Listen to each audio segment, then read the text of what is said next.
mencari cinta, cinta bersemi saat pandemi. Masker dan vaksin mengikat janji, janji setia, setia abadi. Masker, vaksin, kau duet sejati. Ayo masker, ayo vaksin, tiada yang dapat merenggut sehatmu. Masker, vaksin, kau duet sejati. Ayo masker, ayo vaksin, tiada yang dapat merenggut sehatmu.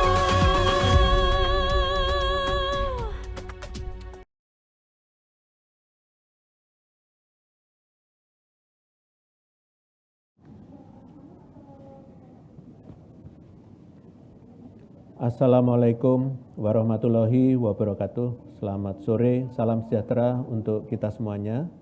Hari ini saya akan menyampaikan perkembangan penanganan COVID-19 di Indonesia terkini. Sebelum suatu kebijakan diterapkan, tentu saja dilakukan pengamatan secara mendalam pada data perkembangan COVID-19.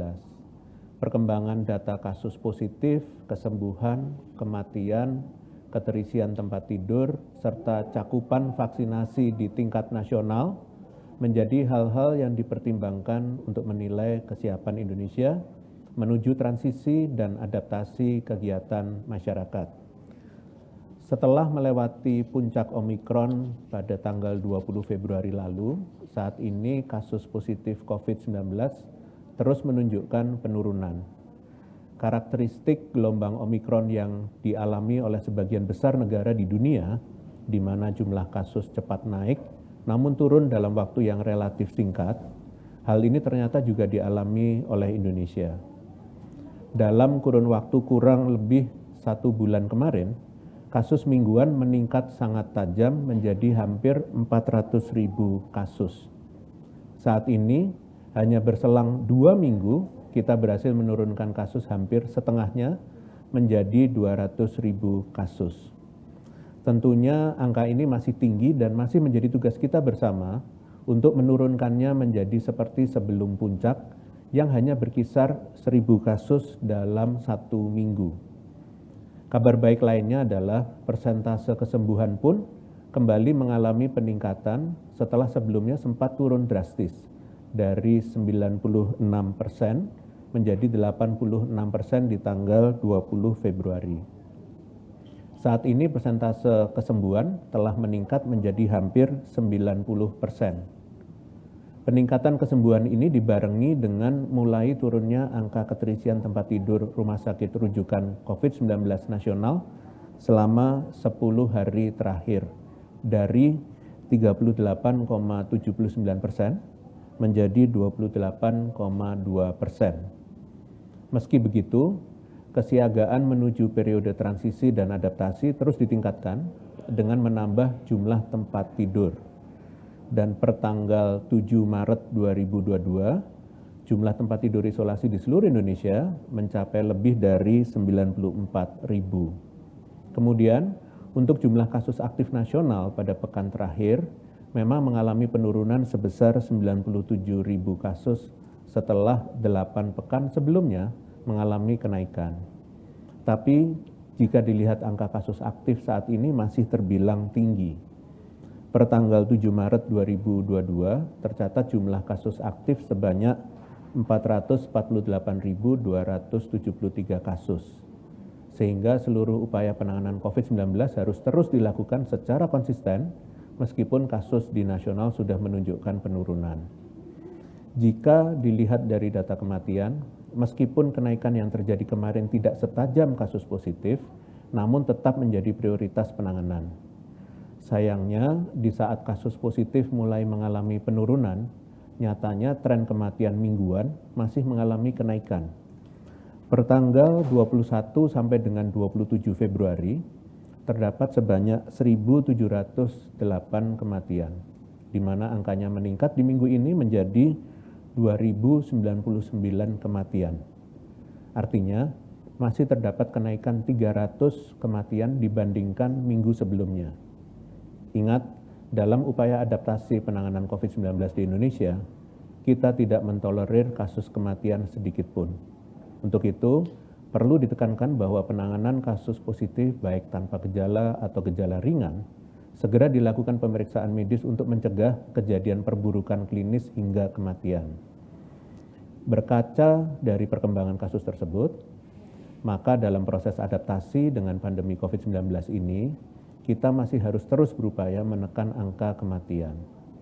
Dalam periode 21 Januari sampai dengan 6 Maret, dari 8.230 pasien yang meninggal di rumah sakit, ini sebesar 51% diantaranya memiliki komorbid, 56% lansia, dan 70% belum divaksinasi lengkap. Ini artinya sangat penting melindungi lansia dan kelompok rentan dengan pengawasan protokol kesehatan dan meningkatkan cakupan vaksinasi dosis lengkap.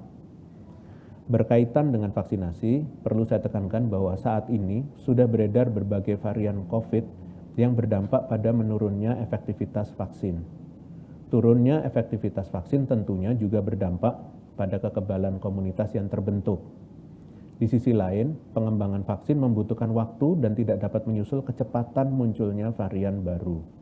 Untuk itu, jaminan kekebalan komunitas yang terbaik dapat dicapai dengan melakukan vaksinasi semaksimal mungkin penduduk Indonesia. Bahkan, hingga lebih dari 70% populasi jika memang memungkinkan. Sayangnya, laju suntikan vaksinasi saat ini menunjukkan tren penurunan dan per bulan Maret belum menunjukkan kenaikan. Padahal berdasarkan data vaksin pemerintah yang diolah dari laman Our World in Data per 6 Maret 2022, jumlah penduduk yang telah divaksin dosis lengkap baru 53,5%. Sementara jumlah penduduk yang sudah divaksin dosis 1 sudah mencapai 69,48% atau hampir mencapai 70% populasi. Sebagai catatan, angka capaian ini memang sedikit berbeda dengan angka yang dihitung berdasarkan target yang ditetapkan pemerintah. Namun, metode penghitungan berbasis populasi dapat menggambarkan capaian vaksinasi dengan lebih representatif dan sejalan pula dengan data yang dipublikasi oleh berbagai organisasi kesehatan dunia termasuk WHO. Kita perlu bersyukur bahwa di tengah keterbatasan stok dan akses vaksin di dunia, kita telah melebihi capaian dosis pertama di dunia dan hampir menyusul capaian vaksin dosis lengkap dunia. Untuk itu, mari kita manfaatkan sebaik mungkin akses tersebut dengan terus meningkatkan capaian vaksin, utamanya vaksin dosis lengkap dan booster. Kekebalan komunitas yang terbentuk pasca vaksinasi juga harus terus dipantau dengan upaya serosurvei berkala. Ingat, kekebalan komunitas adalah jaminan produktivitas masyarakat yang aman COVID di tengah masa adaptasi ini. Selain itu, yang tak kalah penting, penanganan cepat dan terkoordinir hingga level terkecil menjadi kunci menekan fatalitas dari COVID-19. Hal tersebut merupakan peran dari posko penerapan PPKM Mikro di tingkat desa atau kelurahan. Namun, selama 5 bulan terakhir, jumlah kinerja PPKM Mikro mingguan mengalami tren penurunan. Pada gelombang Delta di bulan Juli tahun 2021 lalu, jumlah kinerja posko PPKM Mikro sempat mencapai 5,5 juta laporan. Sayangnya di minggu ini angkanya turun drastis hingga mencapai minus 81% atau hanya sekitar 1 juta laporan.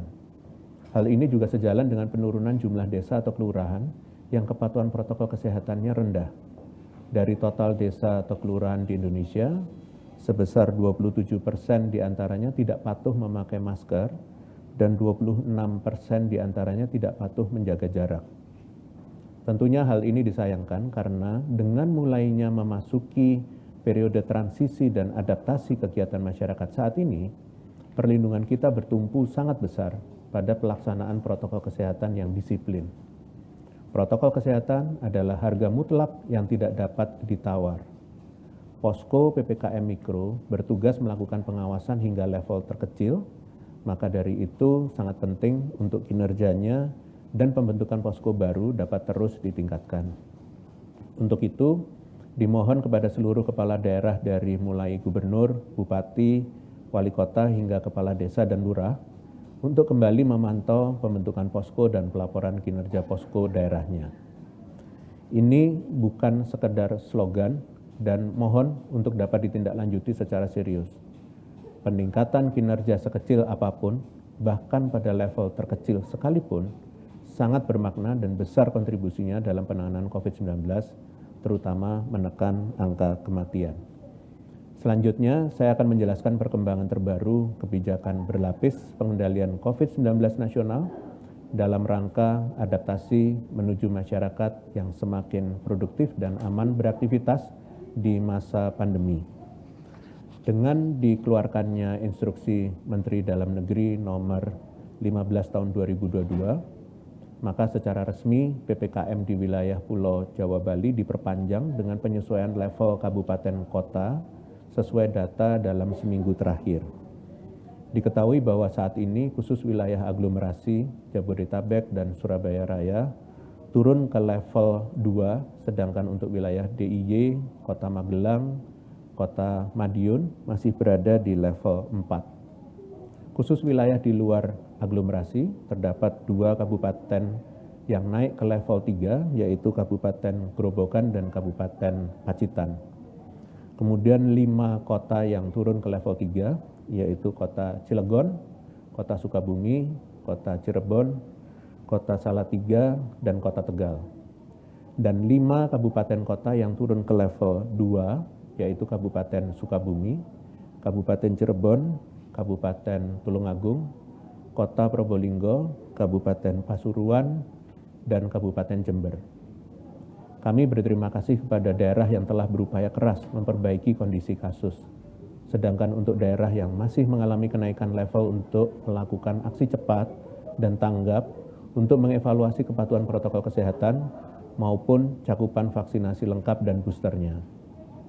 Selain itu, sesuai arahan Presiden dan keputusan bersama tingkat menteri, telah diputuskan pembaharuan kebijakan yaitu terkait protokol kesehatan pelaku perjalanan luar negeri atau PPLN yang tertera dalam Surat Edaran Satgas nomor 12 tahun 2022, adanya pembaharuan pada pertama, pemberlakuan kewajiban pemantauan kesehatan selama 1 kali 24 jam untuk PPLN yang sudah divaksin dosis kedua atau ketiga. Kewajiban tes ulang COVID-19 tetap berlaku, baik entry test di pintu kedatangan secara terpusat maupun di hari ketiga secara mandiri setelah menyelesaikan kewajiban pemantauan kesehatan. Yang kedua, penetapan durasi karantina selama 7 kali 24 jam untuk PPLN yang telah menerima vaksin dosis pertama dan PPLN yang tidak dapat divaksinasi akibat kondisi kesehatan khusus atau penyakit komorbid. Kewajiban tes COVID-19 ulang tetap berlaku pada kategori ini, baik entry test di pintu kedatangan maupun exit test di hari ke-6 karantina yang keduanya dilakukan secara terpusat.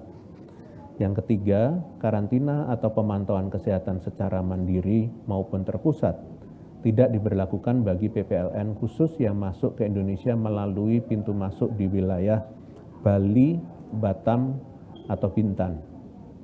Pembaruan ini berlaku efektif sejak hari ini 8 Maret 2022. Terkait protokol kesehatan pelaku perjalanan dalam negeri atau PPDN yang tertera dalam Surat Edaran Satgas nomor 11 tahun 2022, adanya pembaruan pada syarat dokumen perjalanan domestik di Indonesia pada tiap moda transportasi dengan tujuan seluruh wilayah di Indonesia diseragamkan, yaitu menjadi pertama, tidak diperlukannya hasil negatif pemeriksaan COVID-19 untuk bepergian bagi PPDN yang telah divaksin dosis kedua atau ketiga dengan bukti sertifikat vaksin. Yang kedua, diwajibkan melampirkan hasil negatif COVID-19 baik berupa hasil tes antigen maksimum 1 kali 24 jam atau hasil tes RT-PCR maksimal 3 kali 24 jam sebelum keberangkatan bagi PPDN yang baru divaksin dosis pertama dan bagi PPDN yang karena kondisi kesehatan khusus atau penyakit komorbid tertentu tidak dapat divaksinasi. Sebagai catatan, PPDN yang belum bisa divaksinasi akibat kondisi kesehatan tertentu wajib menunjukkan surat keterangan dokter dari rumah sakit pemerintah setempat sebagai tambahan persyaratan dokumen perjalanan. Pembaharuan ini berlaku efektif sejak 8 Maret 2022. Terkait protokol kesehatan pada kegiatan pariwisata dan resmi berskala internasional di wilayah Batam, Bintan, dan Bali yang tertera dalam surat edaran Satgas nomor 13 tahun 2022, adanya pembaharuan pada pertama, tidak diberlakukannya kewajiban karantina dan pemantauan kesehatan secara mandiri maupun terpusat bagi PPLN yang masuk ke wilayah Indonesia melalui titik masuk di Batam, Bintan, dan Bali. Khusus PPLN yang tidak berdomisili di Batam, Bintan, dan Bali diwajibkan menunjukkan bukti konfirmasi pemesanan dan pembayaran paket wisata, di mana kewajiban ini dikecualikan untuk PPLN WNI yang memiliki KTP sebagai warga domisili asli daerah tersebut. Khusus di wilayah Bali, bukti konfirmasi pemesanan dan pembayaran paket wisata yang dapat diterima yaitu yang berlaku selama minimal 4 hari. Sebagai tambahan terkini, pintu masuk yang dapat dilalui untuk memasuki wilayah Batam dan Bintan yaitu Bandar Udara Internasional Hang Nadiem dan Pelabuhan Batam untuk PPLN yang akan memasuki wilayah Batam, atau Bandar Udara Raja Haji Fisabilillah, Pelabuhan Bintan, dan Pelabuhan Tanjung Pinang bagi PPLN yang akan memasuki wilayah Bintan. Yang kedua, kewajiban tes ulang tetap dilakukan untuk PPLN dengan tujuan Batam, Bintan, dan Bali berupa testing RT-PCR pada hari ketiga setelah kedatangan. Sebagai tambahan, sudah tidak berlaku lagi kewajiban melakukan tes COVID-19 sebelum memasuki tiap tempat dalam kawasan bubble maupun exit test untuk menyelesaikan perjalanan. Yang ketiga, penyelenggaraan kegiatan resmi berskala internasional di Bali, Batam, dan Bintan merujuk kepada protokol kesehatan sistem bubble yang telah diterapkan pada rangkaian kegiatan pertemuan G20 di Indonesia sesuai surat edaran Satgas nomor 6 tahun 2022. Pembaruan ini berlaku efektif sejak 8 Maret 2022 dan terkait protokol kesehatan acara besar MotoGP di Mandalika yang tertera pada surat edaran Satgas nomor 14 tahun 2022, adanya pembaruan pada yang pertama, kewajiban testing sebelum keberangkatan dan entry test bagi penonton berdasarkan asal wilayah kedatangan. Bagi penonton yang tergolong PPDN, tidak wajib melakukan testing jika sudah divaksin kedua atau ketiga. Sedangkan penonton yang tergolong PPLN tetap wajib menyertakan hasil negatif RT-PCR maksimal 2 kali 24 jam sebelum keberangkatan dari wilayah asalnya, serta wajib melakukan entry test atau RT-PCR. Jika positif, maka PPLN wajib melakukan isolasi sesuai prosedur yang berlaku. Kedua, syarat memasuki venue acara adalah telah divaksin kedua atau ketiga. Selain itu, tidak berlaku lagi kewajiban testing sebelum memasuki kawasan maupun selama menjalani rangkaian acara di dalam venue. Pembaruan ini berlaku efektif sejak 8 Maret 2022. Belajar dari penanganan kasus pandemi sebelumnya yang pernah dialami oleh dunia maupun Indonesia, kondisi COVID-19 saat ini dan di masa yang akan datang dipengaruhi oleh kebijakan pemerintah terkait vaksinasi maupun protokol kesehatan, riwayat infeksi alami pada masyarakat, dan karakteristik virus. Namun prinsipnya, cara terbaik yang dapat dilakukan adalah dengan menekan jumlah populasi rentan dan mengendalikan potensi penularan di masyarakat. Di sisi lain, dengan adanya ketidakpastian kondisi pada kasus ini, Indonesia harus tetap melanjutkan upaya pemulihan sektor lainnya seperti pendidikan, ekonomi, pariwisata, dan lain-lain. Sedangkan menurut temuan dari World Bank di tahun 2021 lalu, guncangan pada sektor ekonomi di berbagai negara dikontribusikan akibat kebijakan pembatasan kegiatan masyarakat maupun perilaku masyarakat. Keduanya mampu berdampak pada penurunan intensitas perilaku ekonomi baik karena adanya pembatasan ruang gerak maupun karena penurunan produktivitas akibat munculnya kasus maupun kematian baru. Walaupun dengan penyesuaian kebijakan pemerintah terkini, yaitu tanpa adanya beberapa pelonggaran yang diberlakukan pada persyaratan aspek mobilitas, penerapan pencegahan pada komunitas harus semakin kuat. Apabila berkaca pada kondisi saat ini, sangat diperlukan komitmen dan kesadaran yang besar bagi tiap daerah maupun masing-masing individu untuk mandiri dan inisiatif berkontribusi dalam mengendalikan kasus dengan cara menjalankan protokol kesehatan ketat dengan sebaik mungkin dan mempercepat pemenuhan vaksin dosis lengkap serta booster. Jika kepatuhan individual dan segmentatif tiap daerah semakin optimal diterapkan secara kolektif, maka penurunan kasus COVID-19 akan terus membaik dan signifikan. Sebagai penutup, saya hendak mengingatkan bahwa sudah genap 2 tahun kita hidup berdampingan dengan COVID-19. Bersamaan dengan adanya perubahan kebijakan yang telah disampaikan sebelumnya, saya ingin mengingatkan kembali bahwa saat ini setiap individu masyarakat memiliki tanggung jawab lebih besar dalam menjaga kedisiplinan protokol kesehatan diri masing-masing. Semoga seiring dengan berbagai penanganan COVID-19 yang telah dilakukan selama ini, kita mampu belajar dan terus berusaha meningkatkan ketahanan bangsa dalam menghadapi kedaruratan di masa yang akan datang. Sekian konferensi pers hari ini, saya lanjutkan dengan sesi tanya jawab media. Terima kasih. Terima kasih Prof. Wiku. Sudah masuk beberapa pertanyaan dari rekan-rekan media. Pertanyaan yang pertama dari theo.medcom.id serta Gita dari VOA. Indonesia terlihat bersiap memasuki endemi, mulai dari penghapusan syarat tes PCR dan antigen untuk perjalanan domestik, hingga uji coba turis masuk Bali tanpa karantina. Seperti apa roadmap dan strategi transisi pandemi menuju endemi yang disiapkan pemerintah? Apakah ada patokan dan indikator khusus untuk menentukan peralihannya? Terima kasih. Baik, terima kasih untuk medcom.id dan VOA. Jadi pada prinsipnya istilah endemik digunakan untuk menggambarkan keberadaan sebuah penyakit yang cenderung terkendali karena jumlah kasus yang rendah secara konsisten dengan luas daerah terdampak dan durasi yang beragam di tiap daerah.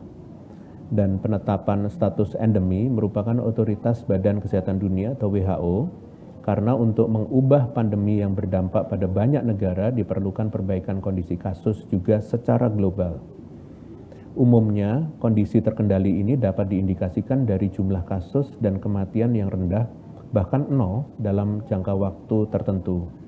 Kondisi ini hanya dapat tercapai jika masyarakat secara kolektif menjalankan pengendalian COVID-19 dengan optimal. Kedepannya, semoga masyarakat dunia semakin baik beradaptasi hidup berdampingan dengan COVID-19. Terima kasih. Pertanyaan kedua masih dari VOA. Kabarnya ada 18 juta dosis vaksin yang akan expired pada akhir Maret, termasuk 6 juta dosis yang sudah diperpanjang masa penggunaannya. Bapak Menteri Kesehatan sendiri akan mendorong vaksinasi lagi hingga tercapai target 181,5 juta warga atau 70% populasi. Akankah ini berhasil menghabiskan vaksin yang akan habis batas waktunya itu? Bagaimana jika tidak habis? Terima kasih. Baik, terima kasih VOA. Dengan hasil kerja keras pemerintah, optimalisasi dosis vaksin yang masih tersisa dapat dilakukan.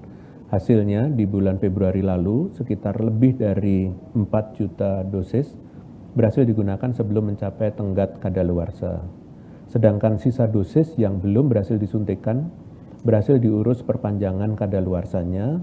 Hal ini dilakukan dengan hati-hati oleh pemerintah melalui diskusi dengan pakar dan pabrik obat secara mendalam sehingga tidak layak dan lolos uji perpanjangan kadaluarsa ini bisa ditentukan. Sehingga perlu saya tekankan, upaya perpanjangan batas kadaluarsa vaksin bukan merupakan solusi utama. Upaya ini dilakukan semata-mata agar stok vaksin yang sudah ada tidak terbuang sia-sia. Untuk itu, kunci utama untuk memaksimalkan penggunaan vaksin yang sudah tersedia adalah perencanaan yang baik yang melingkupi aspek logistik, tenaga vaksinator, maupun redistribusi ke daerah lain yang membutuhkan. Kedepannya dimohon agar pemerintah daerah meningkatkan koordinasi dengan pemerintah pusat agar alokasi vaksin yang diberikan dapat lebih terukur dan akurat sesuai dengan kemampuan daerah. Terima kasih. Baik Prof, pertanyaan yang ketiga dari ade.kompas.com dan fitriliputan6.com. Terkait penyesuaian aturan perjalanan, bagaimana nantinya kapasitas pengaturan penumpang di transportasi umum mengingat kewajiban testing telah ditiadakan? Lalu bagaimana jika ditemukan kasus bergejala selama perjalanan? Kapan peniadaan syarat tes ini akan diberlakukan? Terima kasih. Baik, terima kasih kompas.com dan liputan6.com. Aturan pelaku perjalanan dalam negeri dapat mengacu kepada surat edaran Satgas nomor 11 tahun 2022 yang baru diterbitkan dan berlaku efektif pada hari ini tanggal 8 Maret 2022 maupun instruksi Menteri Dalam Negeri terkait PPKM level kabupaten kota yang berlaku. Terima kasih. Pertanyaan terakhir dari liputan6.com. Berapa lama evaluasi uji coba bebas karantina berlangsung? Hal-hal apa saja yang dievaluasi nantinya? Lalu bila mana ada kejadian wisatawan memilih penerbangan ke Bali, lalu membeli tiket Bali-Jakarta, apakah akan bebas karantina juga? Terima kasih. Baik, terima kasih liputan6.com. Evaluasi uji coba pembebasan karantina akan dilakukan berkala setiap minggunya. Evaluasi akan melingkupi pemantauan kondisi kasus, khususnya positivity rate dari PPLN, sejak kebijakan ini diterapkan. Kemudian untuk wisatawan memang diperbolehkan untuk memilih penerbangan ke Bali dan setelah minimal 4 hari serta mendapatkan hasil negatif RT-PCR pada hari ketiga dapat melanjutkan perjalanan domestiknya. Dalam mengantisipasi adanya potensi penularan dari PPLN yang melanjutkan perjalanan dari Bali ke daerah lain, sertifikat vaksin dan catatan riwayat perjalanan di Peduli Lindungi serta penerapan protokol kesehatan secara ketat dapat dijadikan bentuk antisipasi menekan potensi penularan virus di komunitas. Namun prinsip yang nantinya akan diterapkan adalah protokol kesehatan 3M selama perjalanan berlangsung dan dimohon baik penyedia jasa layanan transportasi maupun masyarakat mempedomani hal ini. Baik, terima kasih atas pertanyaan media. Dengan demikian konferensi pers pada sore ini berakhir. Selamat sore. Wassalamualaikum warahmatullahi wabarakatuh.